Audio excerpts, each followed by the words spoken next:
This autumn, I will be on a tour of North America and parts of Western Europe, talking about my latest book, The Genetic Book of the Dead, A Darwinian Reverie. I will be joined on stage by a range of friends and foes. The book is aimed at the same audience as The Selfish Gene, but the content is quite different. Beginning on September the 4th, I'll be visiting Dallas, Austin, Newark, Washington, Boston, Minneapolis, Milwaukee, probably San Diego and Los Angeles, then San Francisco, Portland, and Vancouver. Then, returning across the Atlantic in October, I have events in Oxford, Coventry, London, Cambridge, Glasgow, Salford, Antwerp, Amsterdam, Dublin, and Belfast. The events will include a Q&A and a limited meet and greet. You can get your tickets at richarddawkinstour.com. If you're watching this on YouTube, you might have noticed that this episode is a week delayed. But if you want to get early access to our episodes, consider becoming a paying member. If you enjoyed this episode, please subscribe and share it with your friends. Thank you for all your support. The savage missiles hurled at Kathleen Stock in the stocks of Sussex University gives the lie to the pretense that her tormentors should be pitied as an oppressed minority who just want to peacefully get on with their life. I've long admired her gentle courage in the face of vicious bullying. When we finally met at the Dissident Dialogues Conference in New York this May, I felt an instant affinity. It was a pleasure to conduct the following interview. Kathleen, it's a great pleasure. I long wanted to meet you. Read about all your exploits, and we have corresponded a little bit. What was it that led to this terrible time you had at Sussex? Was it because of material girls, or was it other things? I started writing and talking in public about what I thought were the problems with the rampant transactivism in institutions in 2018, and my book came out in 2021. So I'd already gone through, protests at my talks, open letters against me, people writing to my bosses saying I shouldn't be employed, for about 3 years. So no, the book probably didn't help. But at the same time, I really don't think that any of the people that, ended up coming to my campus to try and get me out had read my book. I don't. Yes. They just don't engage with your ideas. Well, that doesn't surprise me because having read the book, I mean, it is an academic work of philosophy. It does what philosophers are supposed to do: clarify issues, define terms, sort out confusion, that kind of thing. It's very hard to see how anybody could object in this kind of way that they did. Did you get any backing from the university itself at that time? Well, eventually, by the time masked men were coming to the campus with posters with my name on it saying, "Fire Kathleen Stock, she's a transphobe," they felt they had to say something, yes. But I mean, it had been on a lower level, on a smaller scale, but still quite significant. There had been harassment going on for years, including from Sussex faculty, who would be regularly tweeting about me, saying I was a danger to students and that I shouldn't be teaching, and really trying to work against me. And they didn't do anything for that period. It is an extraordinary development because a university is a place where you're supposed to be exposed to ideas and hypothetical thought experiments and unfamiliar ideas, and for fellow members of the faculty to say you shouldn't be teaching because you, it is actually quite shocking. I have a colleague, philosophical colleague in Oxford, who says that he can divide students up into those who are prepared to take on board, to take a hypothetical, which they don't like. I mean, suppose it were true that. Yeah. So and so. Gay marriage was wrong. Yes. And about half the students can do it, can sort of go, and the other half simply can't. But, and I suppose a philosopher meets that more often than some other subjects. Well, I mean, philosophy students traditionally have never had any problem that way. And I think that the the half that can't these days, it's not that they're naturally unable to, it's that, or, constitutionally unable to, it's that they've ingested a faulty theory of moral guilt, where even if you sort of entertain a counterfactual that includes contemplating some awful state of affairs and what might follow, or believing in some morally corrupt principle and what might follow, you are somehow morally compromised. And so they just don't want to do it. They don't want to think of a world in which it might be true that gay marriage was immoral. Yes. And I remember talking to philosophers a few years ago, like 5 years ago, and they were saying that they had taught, for instance, the views of, is it John Finnis? Anyway, some Oxford philosopher who had strong views about the immorality of homosexuality, and they had taught those views as part of a wider discussion for years, but only recently you were finding students saying, "Look, I can't read that," Yes. And it's really, it's kind of they feel literally like they'll be contaminated in some way by contact, and I think that's what happens with my book and my thought, and and also being on the same platform as me, even. So people won't even go anywhere near me. They won't be on the platform with me to argue against me. They say things like, it would only kind of validate her views as worthy of rational scrutiny if I were to disagree with her in public. So there's really kind of deeply incoherent, but kind of deep subconscious metaphors of contamination and purity going on here, I think. It's very weird. I mean, the book, your book it's a gentle book. Yes, it's very gentle. It's very restrained. It's not an aggressive book. I keep saying to transactionists, if they would listen, I'm as moderate as you're going to get. There are some people out there who are much more kind of polarized than I am. I'm in the middle. I'm trying to say, how can we all get along? And what are the compromises that we could make? But the thing is, we're just never going to be able to make the compromises that the transactionists demand, because they started out on such a sort of extreme position that even to say no to them, they consider to be radical. Well, another thing I've noticed about you is that you're very clear. That's right. And as indeed you should be. And I got a quote here, which I'm going to read to you. Not from you, from somebody else. So just find it. I think there's a tendency for obscurantism in certain academic fields to be valued for its own sake, as though it's somehow impressive. I'm going to read this quote. This form of theoretical extractivism had to be countered by uncovering specific histories and archives, more accountable narratives and ways of knowing produced by those who had for too long constituted the phantasmatic objects of fear, the zones of experiments, the fetishized example that demonstrated the validity of Western epistemologies. That's one sentence. The fact that you included the word phantasmatic gives me a clue as to the author, potentially, but who is it? Well, I think it might be Judith Butler. Spot on. Now, she's very fond of phantasmatic stuff. That seemed to me to be making no effort whatsoever to convey anything at all. It seemed to me to be saying, listen to me, this must be profound because you don't understand a word I'm saying. I mean, that's one of her clearest sentences. If you read enough of her, you realise she's got certain kind of recurring rhetorical tropes that go through her writing. Like she often asks a question, a very, very long question with lots of clauses, instead of saying, so it's a rhetorical question, but instead of spelling out the claim and why the claim might be true, she says, would it not be... well, that's okay. I mean, a rhetorical question is okay, but in philosophy, the language is... I mean, I actually always used to say to my students, don't ask a rhetorical question, say what you mean, because we want to know what it's all a bit too vague. Yes. Yeah.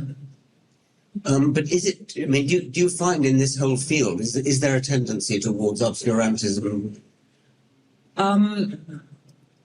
In the academic version, yes. I mean, there's sort of transactivism is a sort of multi-headed hydra, but there is an academic wing, who are there to basically produce the arguments or the simulacra of arguments that will validate the transactivist conclusions, whatever they are. And in that field, because you're going to be obscurantists, that's all you've got. You've got to employ the tools at your disposal, because there's nothing that is going to make it true that that sex is a spectrum, yes. or that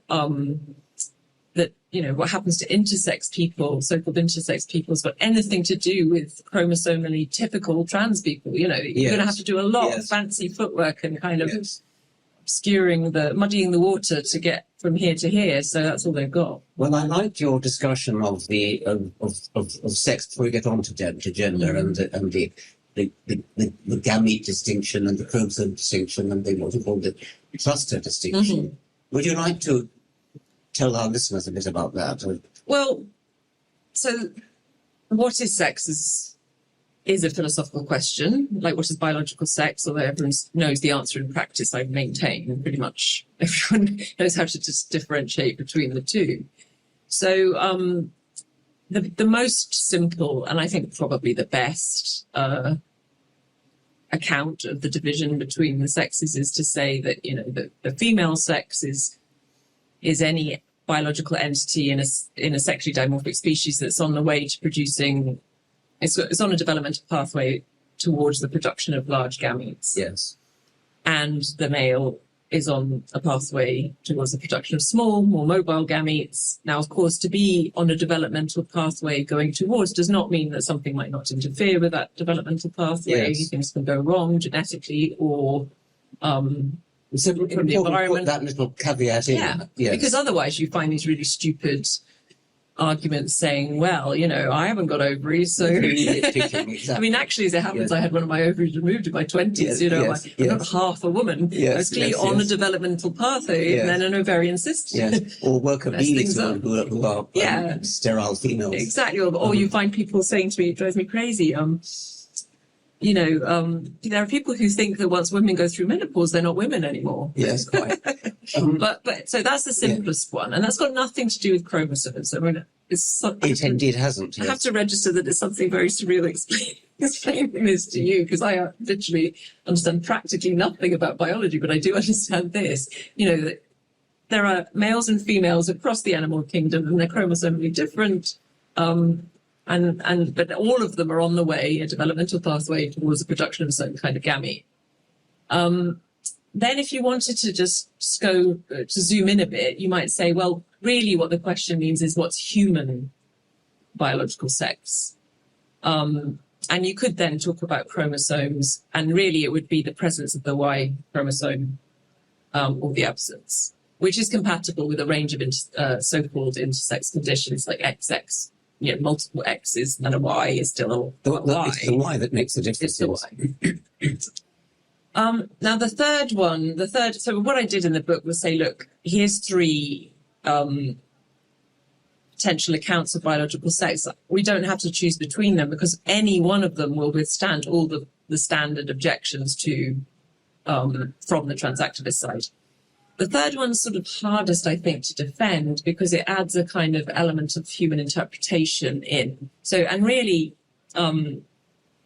it's sort of, so if we go back to the gamete account, it comes up with one might wonder whether it came up with some kind of politically unfortunate conclusions because of people with differences of sexual development. So, for instance, someone who has complete androgen insensitivity syndrome, which means that they have a Y chromosome, but their body cannot register androgens, so they, at puberty, grow breasts and a vulva. They probably have undescended testicles, but that may not, no one's going to know. We think the world treats this person as a woman, as a girl, and then a woman, and this person thinks of themselves as a girl and a woman, and then they don't menstruate, and then there's an investigation and find actually this is a male. So on the first two accounts, there's a male person here. Now, I know parents of children with CAIS, and it's extremely difficult for them to accept that they have a male child, even though, strictly speaking, they will recognize that their child has chromosomes, but they say there's a sort of more social sense in which this is a woman. And I can't tell my daughter that she's a man, really. And, it's very difficult. So I sort of said, well, that we could have an account which takes clusters of properties and doesn't necessarily prioritize any particular element, like chromosomes aren't the most important. If you've got primary sex characteristics of a female and you've got secondary sex characteristics of a female up to a point, actually, this case wouldn't have primary, but you've got secondary sex characteristics, then we can choose how we weight those. Humans in categorizing the world, we tend to categorize it according to our interests and our needs in conjunction with material reality. That's why we have more concepts for vertebrates than invertebrates. Yes. Because we need vertebrates more than we need invertebrates. So I was thinking of trying to sketch out a charitable position which would allow that in some cases, as long as the phenotype was sort of naturally generated, as it were, not through like sticking endocrines in your arm or having surgery, because I think that takes it beyond biology, that there might be an account which would allow for these difficult edge cases to be in the right category for the way that we see the world. Having said all that, honestly, I don't know that it works, but I did my best. It was interesting. I as a biologist, of course, I knew all about the gametic and the chromosome. I thought the cluster one was interesting. So thank you for that. By the way, on the gametic thing, you might be interested that it's universal, practically universal. There's an evolutionary account for how it came about that isogamy, which is the primitive condition where you have equal gamete size, right, where each parent has to contribute 50%. Right. That's unstable. So if you have a mutant who produces a slightly larger than average isogamete, then or let's say one with a slightly smaller one, we only get away with that if they can manage to mate with. Well, I see. With a larger one. So it became more stable. It became unstable, and so that was a kind of runaway evolution towards anisogamy, which is the unequal gametes. Why is that stable? Why doesn't it just continue? One getting smaller and one getting bigger. And it does continue in some cases in some algae. Right. But it's interesting that there are conditions in which it is unstable. There's conditions in which we could have ended up being equally paired in sporting competitions. And that's what does happen in algae, in some algae. Right. But the instability was the thing that happened in all animals. Right. And so that's interesting. Yeah, very fascinating. Okay, what about gender, though? Well, gender is a word that has become completely ambiguous between different senses. And, yes. As you know, traditionally for a while, it's been used as a polite synonym for sex, yes. biological sex. Yes. Elizabeth Gaskell talks about gender in Cranford, and she doesn't mean, not the second wave feminist meant by it. She just means, is it a man or a woman? So there's that use, and because people don't want to say the word sex, repressed Anglo-Saxon people don't want to say the word sex. And then there's a second wave feminist use of it, which is really about masculinity and femininity, and they would understand those things, or most of them would understand those things as culturally constructed. So it's the set of gestures, stereotypes, norms that tend to, in a particular cultural context, to be associated with the male sex, as opposed to the ones associated with the female sex. Could be anything from fashion to the way you walk to the stereotypes applied to you by others. And feminists still do think quite often that, some very bad stereotypes have been attached to females that we need to get rid of or change. So that would be gender in that sense, the social meaning of sex. And then, and this is where things went wrong, there became, within academia, so I've got two more to go, but within academia there was a crazy move, which I've written an article trying to absolutely get rid of forever, but because no one reads it.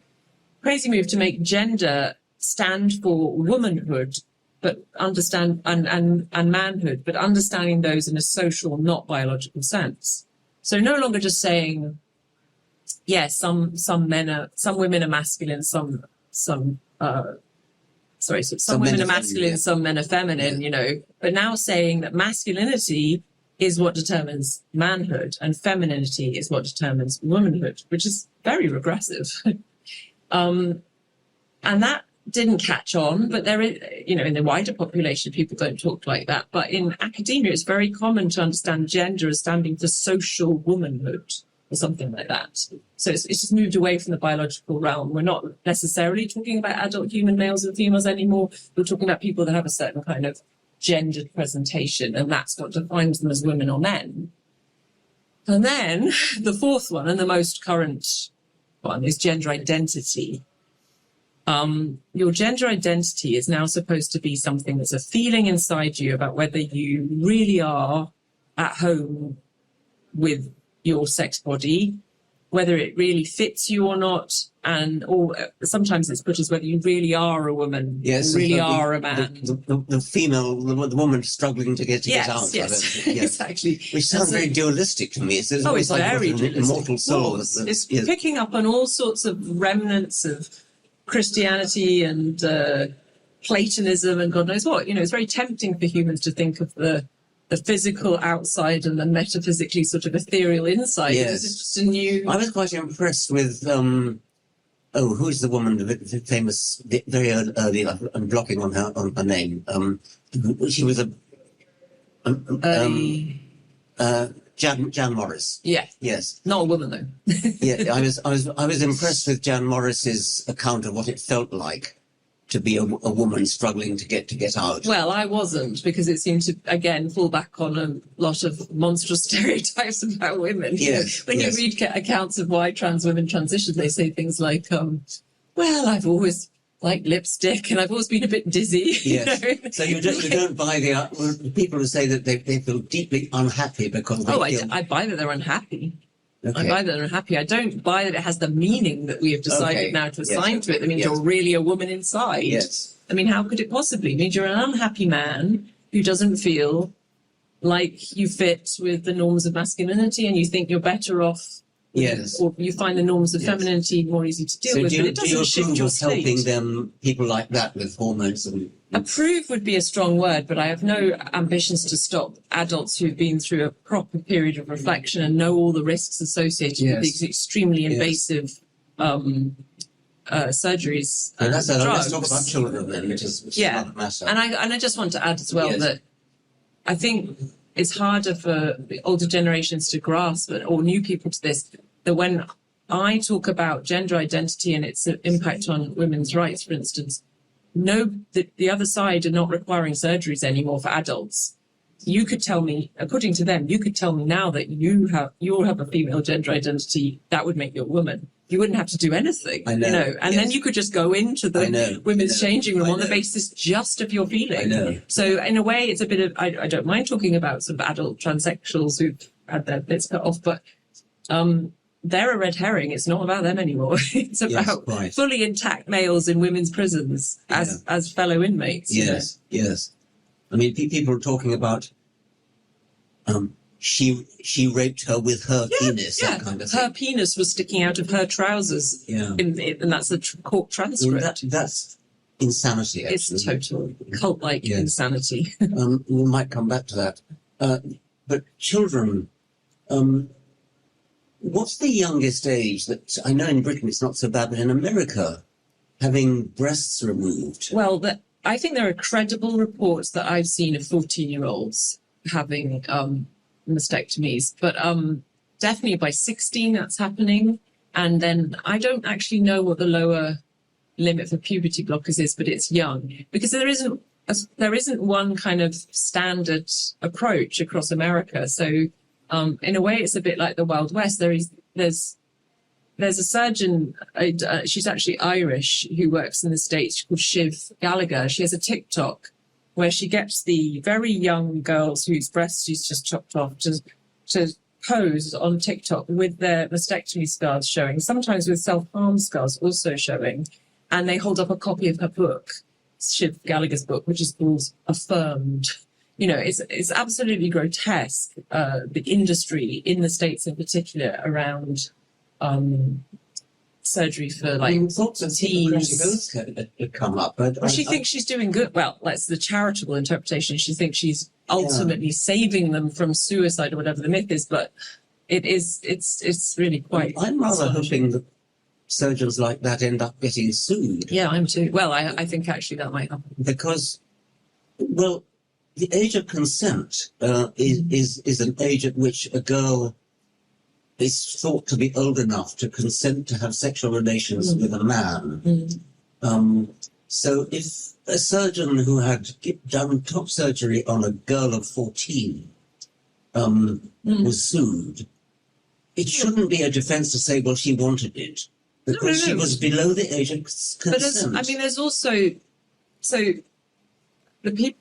It turns out that a lot of these girls, boys as well, boys are having some smaller numbers, but are having... This is in America. It's not as bad in the UK for surgery, although there's the puberty blocker scandal. But when you read the testimonies of these girls in a book like Abigail Schreier's book, Irreversible Damage, which I read, yes.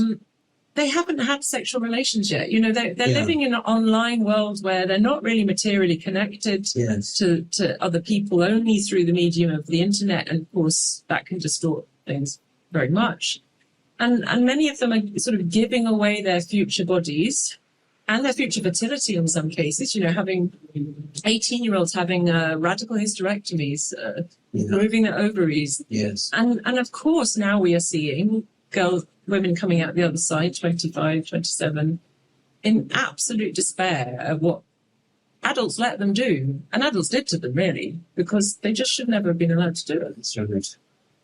And you sort of feel that it's like a craze. I mean, when we were at school, we had crazes for certain kinds of toys or certain kinds marbles. of marbles. And things have got a lot worse. Things like that. Yeah. And which, of course, is a well-known phenomenon, but it looks horribly like that to me. So it is, undoubtedly, some element of this is what the term is social contagion. You use that word because the trans activists side are often so desperate to smear you. They'll say, oh, you're saying, you know, it's a contagion. You're saying it's a disease, are you?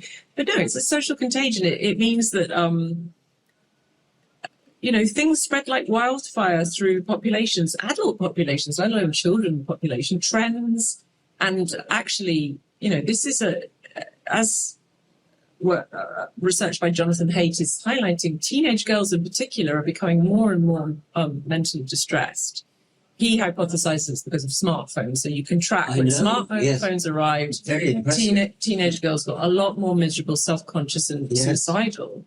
And basically, if you're a teenager and you're miserable, and we all know what that feels like to some extent, you look around in the culture around you for ways to express your distress. So 10 years ago, when I was teaching at university, quite often girls would come in with short sleeves on, and you'd see like cuts all the way down their arm, scars, because there was a trend for cutting that was really obvious. You know, lots and lots of girls were cutting at a certain point. Then there's also like the pro-ana movement, which is anorexia happens, but there's a trend for anorexia.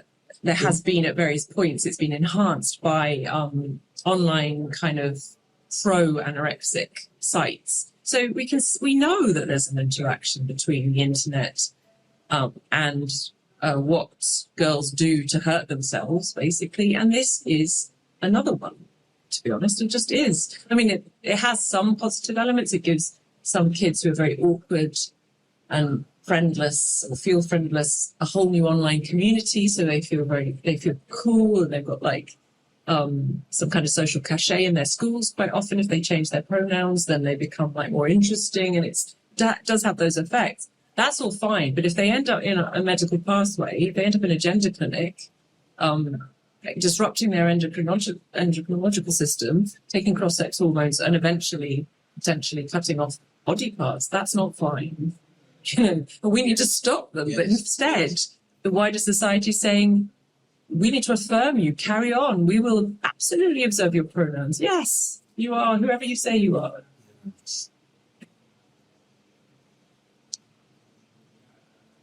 What about the suicide scare? I'm a bit skeptical about that, but You should be. I don't know much about it. Well, you should be skeptical because it's an extremely crude weapon that has been deployed for years, almost decades, by those who wish to see children affirmed in their incongruent gender identities. And so, for instance, Susie Green, who for ages was the CEO of Mermaids, this terrible charity in the UK that basically only exists to facilitate the access of children to these interventions. They wanted to lower the age at which they got them. They wanted to make it faster. They always smeared any critics as transphobes. And Susie Green was for a period of a decade was on sofas, chat show sofas in the press saying,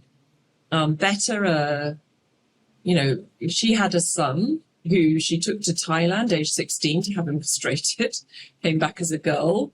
And she would say, better a trans daughter say than a dead son. Yes. And that was the mantra that everybody said. Yes. And then sometimes you would see these wild claims, like 50% of trans kids have attempted suicide. Totally false. And if you look down at where the evidence had come from, it would be some kind of snowball sampled survey of online trans identified children, and it would be, have you ever had suicidal thoughts? Yeah. Yes. I could say yes to that. Yes. Most people could.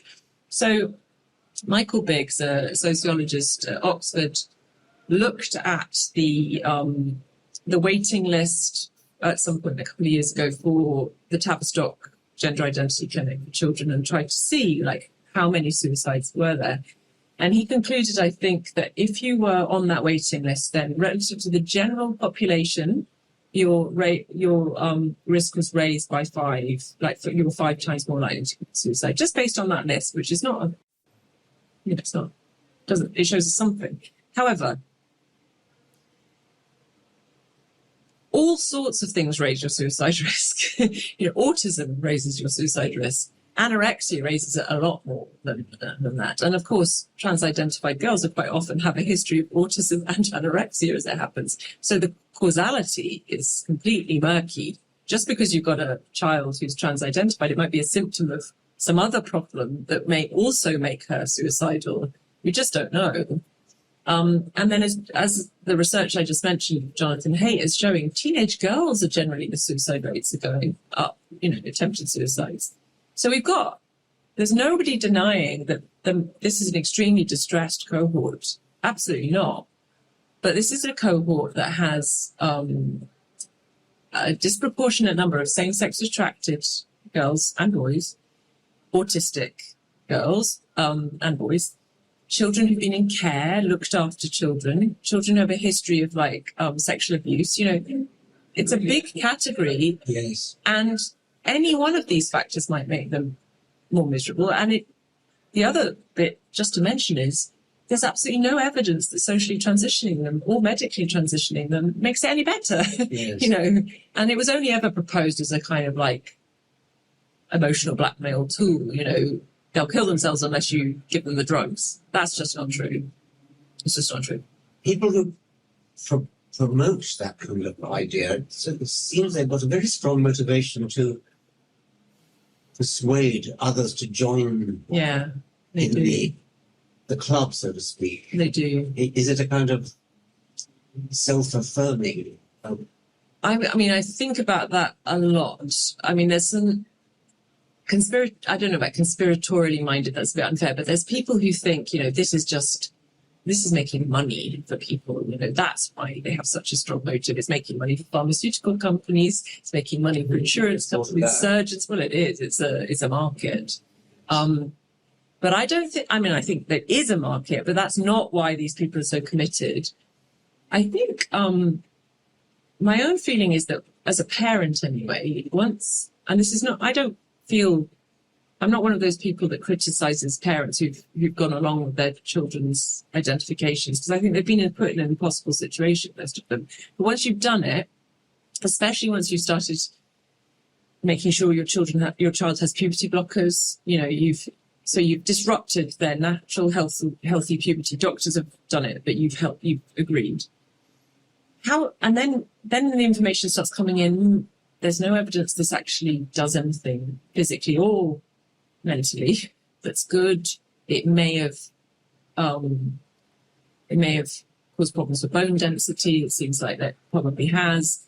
It may have slowed down important cognitive processes that come around puberty. Basically, my point is, how are you going to live with yourself? You cannot afford to let that information in. It's an absolutely terrible thing to realize. Yes, and you thought you were doing something good. So I think these people quite often are very motivated to keep clinging on to the fantasy and to shut out any countervailing evidence because the guilt. And I feel for them. I'm not like one of those people that says it's all on your fault. I think society's created this. I don't blame most parents because they were badly advised. I do blame medical councils. I do blame professional associations. The people that were supposed to look at the evidence here and just kind of looked away and said, "Oh, those people over there are handling it, and those people over there were nuts." To be honest, they were nuts. I read somewhere that perhaps in religious people would rather have a trans child than a gay child. Is there something of that? I think in some communities that has to be a factor. And in fact, if you look at a TED talk that Susie Green did, this woman who took her son to Thailand and came back with a daughter in inverted commas. She took Thailand because it was illegal. Would do it, exactly, it was illegal. And actually, since then, it's become illegal in Thailand. Yes. But you can't get a tattoo in Britain until you're 18. So anyway, if you look at the TED talk that she did, Susie Green, she makes it quite clear, although inadvertently, that her husband was very uncomfortable with this child's. He was a boy and he was very feminized, very like girls' toys, little boy. So he was probably gay. In fact. He was probably gay, and if he wasn't gay, he was camp. He was a feminine boy, and the husband didn't like it. So now, whether or not that's true in that case, if you take this set of ideas and you just put them down in a conservative Christian or Muslim or any community where there is a suspicion of gay relations and you don't want that for your child, and you say, "Oh, did you know your child could be born in the wrong body? That's a thing now. And did you know that you can correct that?" And then a child comes out and says, a boy says, "I think I like that boy over there." It might be tempting to say, well, maybe you're not a boy, maybe you're a girl. And that would make everything okay. I get the feeling that there's some age divide. That I hear stories from publishers that young people in the publishing house, refusing to work on somebody's book, that kind of thing. Yeah. So is there a kind of divide between older and younger people? Yes, I think there is. I mean, it's a generalization which has many exceptions. So I'm finding more and more that young people come up to me and say, we're sick of this. We're sick of the wider kind of repression around talking about this stuff. Honestly, sick of being made to give your pronouns. So some young people are getting fed up, and equally some older people have just 100% gone with it all and are they're perpetuating the whole problem. But in general, lots of young people go along with this. But young people have always gone along. I would have gone along with it. I didn't know anything. I didn't know how important fertility might be in the life of a woman when I was 18.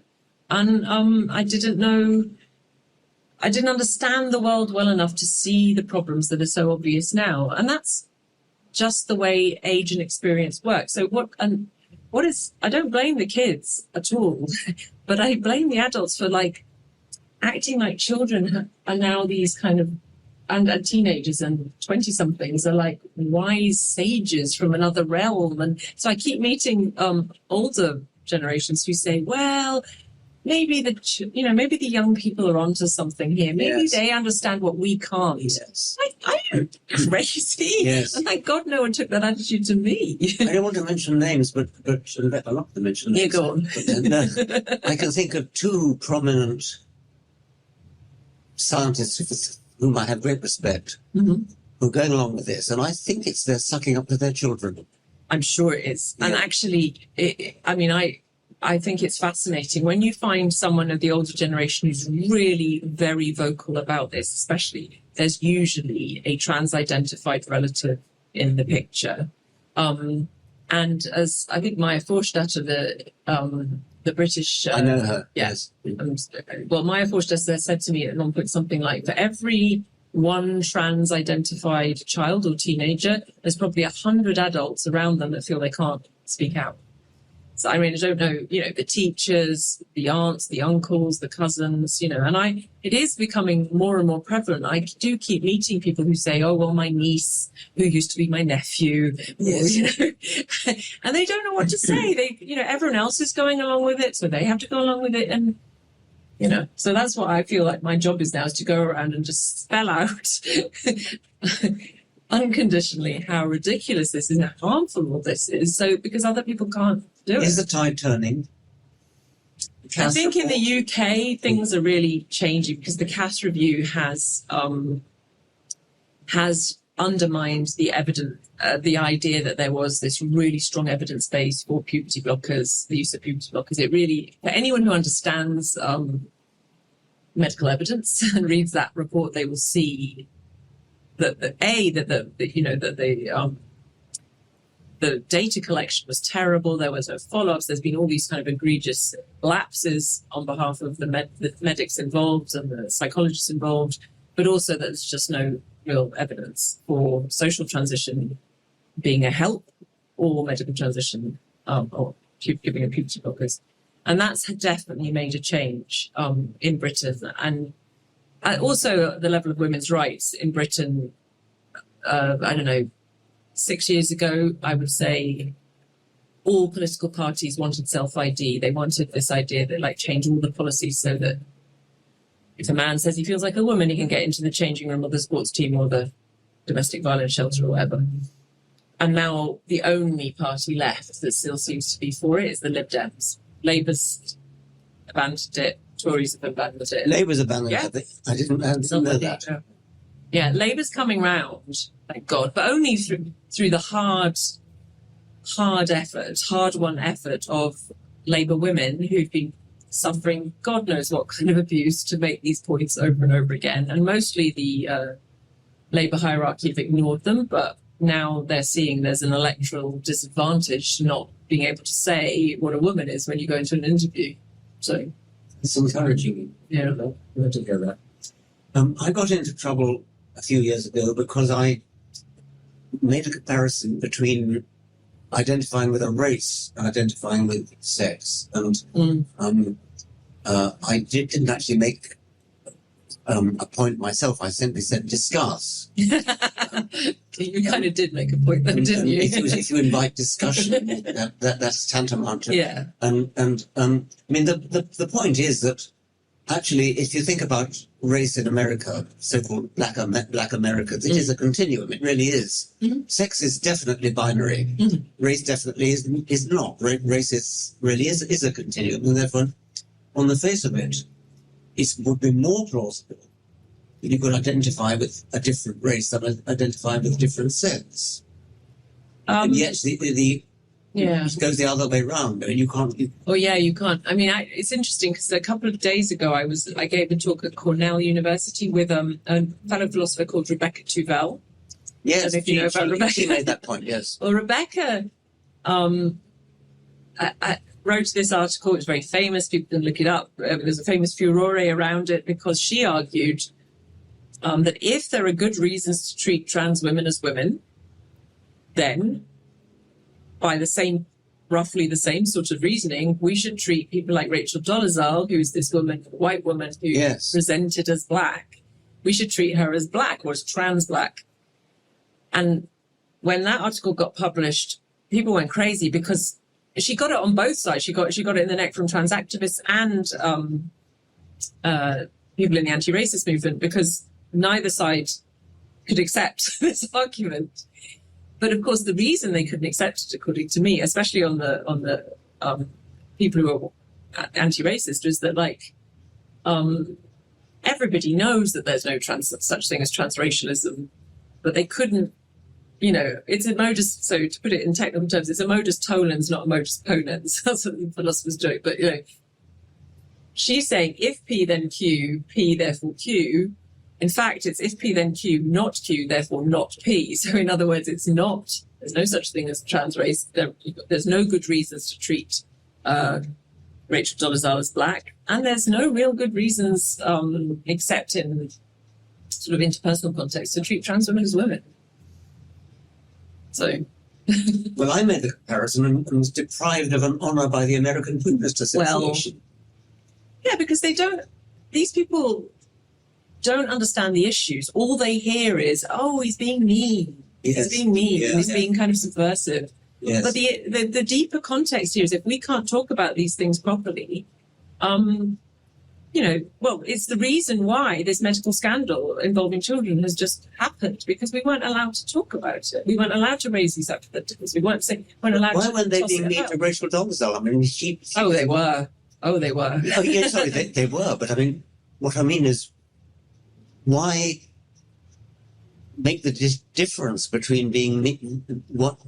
I mean, they don't have an answer. Why was Rebecca?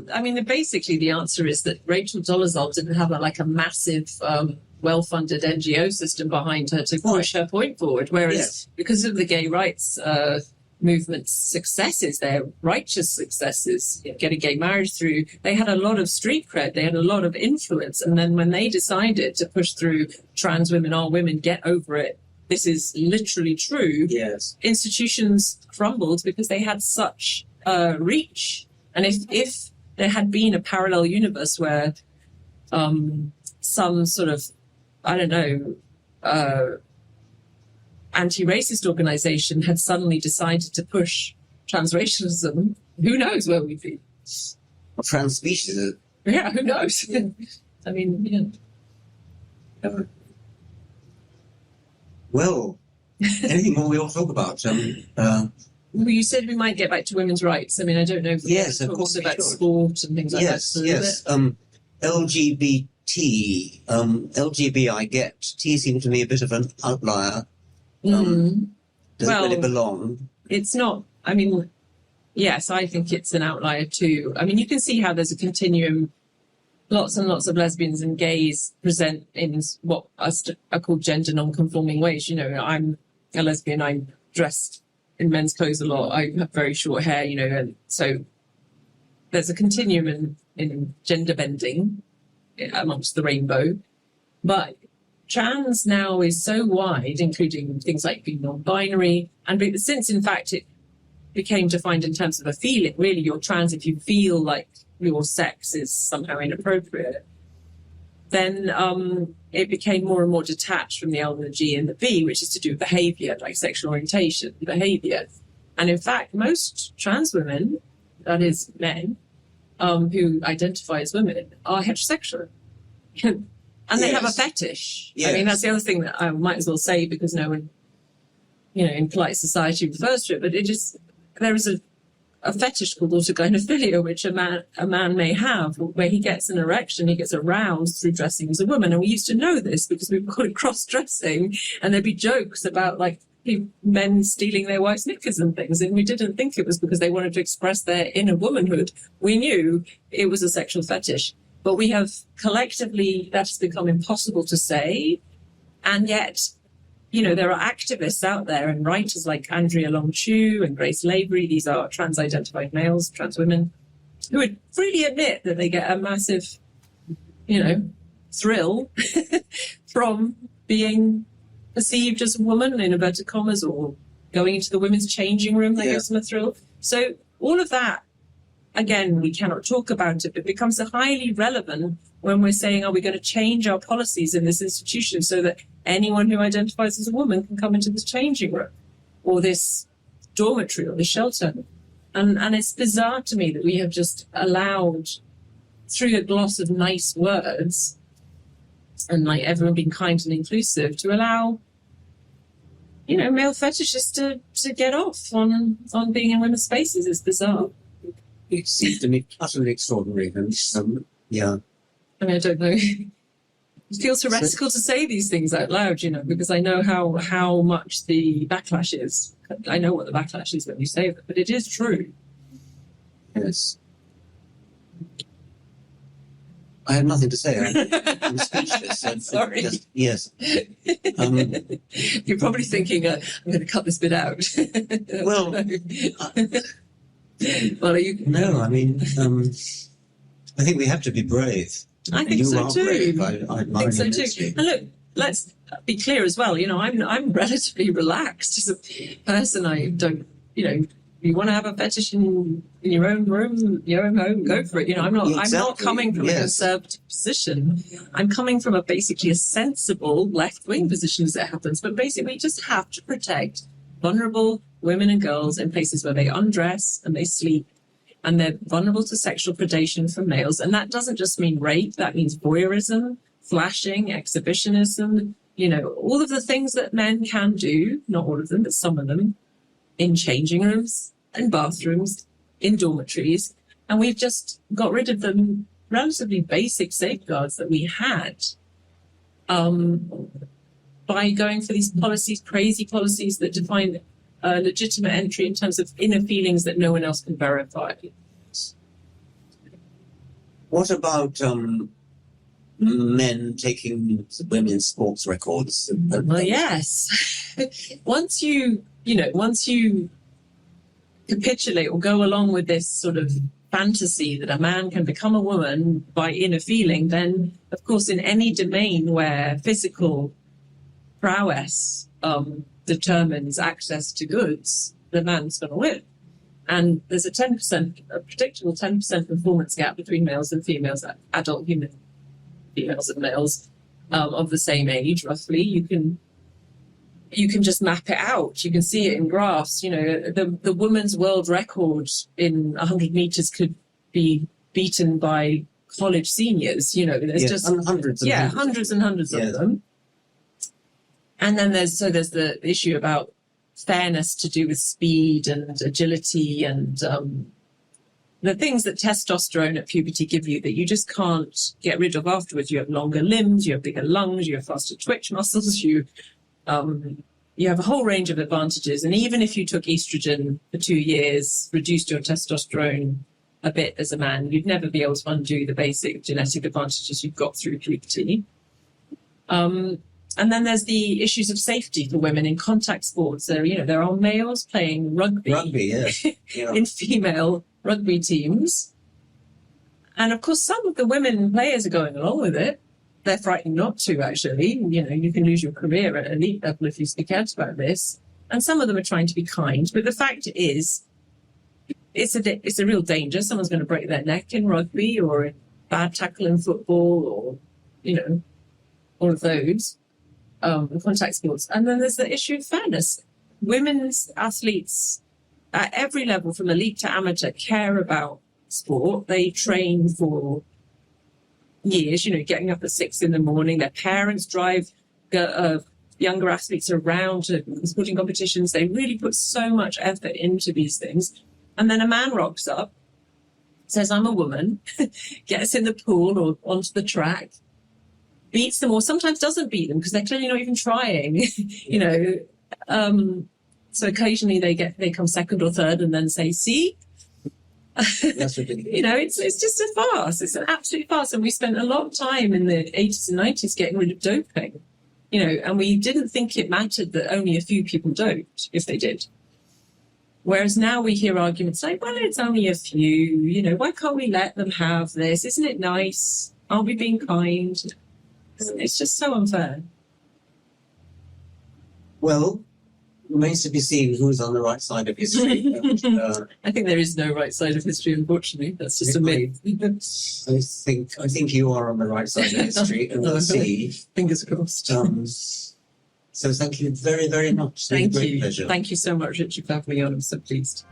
If you enjoyed this episode, you can show some support by subscribing to the podcast, sharing it with your friends, and leaving a review.